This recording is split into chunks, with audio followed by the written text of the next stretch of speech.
안녕하세요. 모닝쇼 김은별입니다. 간밤 뉴욕 증시는 혼조세를 헤매다가 바로 급락으로 전환되면서 거래를 마쳤는데요. 사실 이번 주 3거래일밖에 되지 않지만 시장이 가장 주목했던 것은 바로 FOMC의 회의 결과였습니다. 정확히는 어느 정도의 금리 인상을 할지보다 이번에 베이비 스텝을 밟는 것은 거의 확정된 일이었고요. 이후에 금리 인상을 어느 정도 가져가게 될지 이 부분이 사실 FOMC에서 가장 주목하는 결과가 됐습니다.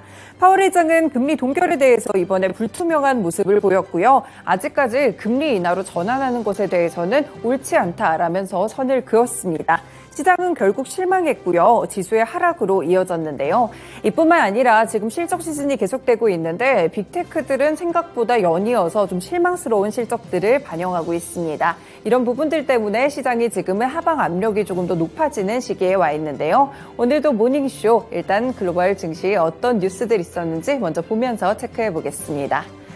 네, 오늘 첫 번째 소식은 아무래도 파월 의장의 발언이 가장 중요하지 않을까 싶은데요. 파월 의장이 금리 동결에 대해서는 아직까지 결정이 되지 않았다라면서 금리 인하에 대해서는 부적절하다라고 아예 선을 그었습니다. 이날 열린 5월 FOMC 정례회의에서는 예상대로 0.25%포인트 베이비 스텝을 밟는 금리 인상을 단행했는데요. 향후에 금리 동결 여부에 관련된 질문에 파월 의장은 동결에 관한 결정은 오늘 내려지지 않았다면서 앞으로 FOMC 회의 때마다 미래 이제 경제 지표들이나 데이터에 기반해서 그때그때 좀 수정을 하겠다라고 멘트를 날렸습니다. 그러면서 FOMC 위원들은 인플레이션이 빠르게 내려가지 않을 것이라는 견해를 갖고 있다고 봤는데요. 어느 정도 인플레이션이 해소가 되는 데는 시간이 걸릴 수 있다고 보고 있고요. 그러한 관측이 대체로 맞다면 금리 인하는 부적절하다. 그러면서 금리를 내리지는 않을 것이다 라고 한 차례 더 강조를 했습니다. 이번 인상을 끝으로 사실 연준이 금리를 동결하거나 혹은 상당폭 금리를 인하하지 않을까 이런 기대 심리가 시장에 깔려 있었는데요. 결국 이러한 파월 의장의 발언은 투자자들을 실망하게 만들었고 결국 지수의 하락으로 이어졌습니다. 그리고 비주거 서비스 부문의 수요와 노동시장이 지금보다 조금 더 약화해야 금리 인하를 고려할 수 있다고 파월 의장은 설명하기도 했는데요. 그러면서 더욱더 제약적인 통화정책이 타당하다면 우리는 더 많은 일을 할 준비가 돼 있다며 상황에 따라 추가적인 금리 인상도 가능할 수 있다. 오히려 금리 인하보다 금리 인상에 대한 부분에 초점을 맞췄습니다. 그러면서 물가 상승률을 낮추기 위해서 장기간 제약적인 통화정책 기조를 유지할 가능성을 이렇게 시사하기도 했었는데요. 결국에는 이렇게 노동시장에 대한 지표들이 아직까지 크게 악화되지 않는 상황 속에서 지금 베이비 스텝을 밟게 되면서 한미 금리 차는 벌어지는 모습이었습니다. 네, 기준금리에 대한 전망치는 결국에 이렇게까지 높아지게 됐고요. 5% 이상을 돌파하는 모습까지 나오게 됐습니다. 네, 다음 소식 보면요. 그렇다면 고용시장이 어느 정도 수준이길래 파월 의장이 이런 멘트를 날렸을까 이런 의문이 드실 것 같아요. 지금 미국의 노동시장은 혼조세를 겪고 있습니다. 하루가 다르게 지표가 좀 다르게 나오고 있는 상황인데요. 이번에 4월 민간 고용은 9개월 만에 오히려 최다치를 기록하는 모습이었습니다. 미국의 노동시장이 여전히 탄탄하다 이런 지표가 나온 것인데요. ADP에 따르면 4월 민간 기업 고용은 전월보다 29만 6천 개 증가했다고 밝혔습니다. 지난달 증가폭은 전월의 2배 이상이고요. 다우존스가 집계한 전문가 전망치를 크게 상회했는데요. 지난해 7월 이후에는 최대폭의 월간 증가치를 보이기도 했습니다.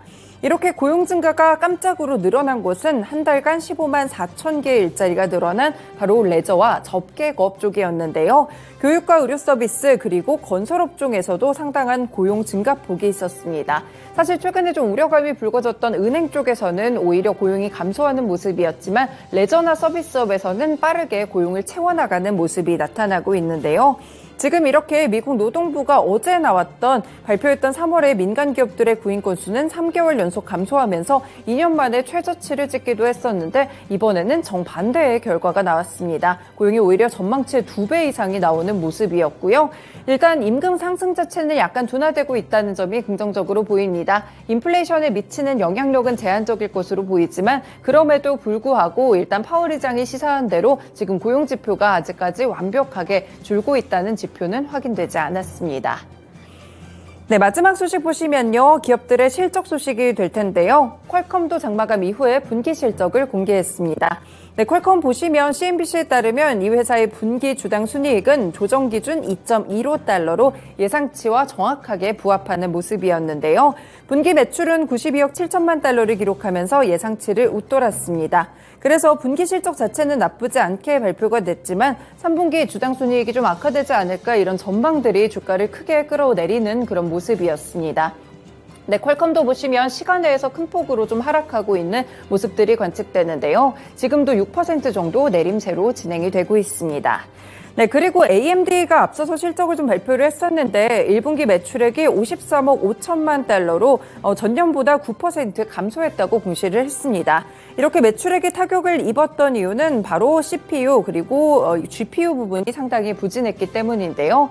네, 이 때문에 AMD를 살펴보시면 정규장에서는 무려 9%대 폭락을 하는 모습이었고요. 81달러 수준으로 거래를 마쳤습니다.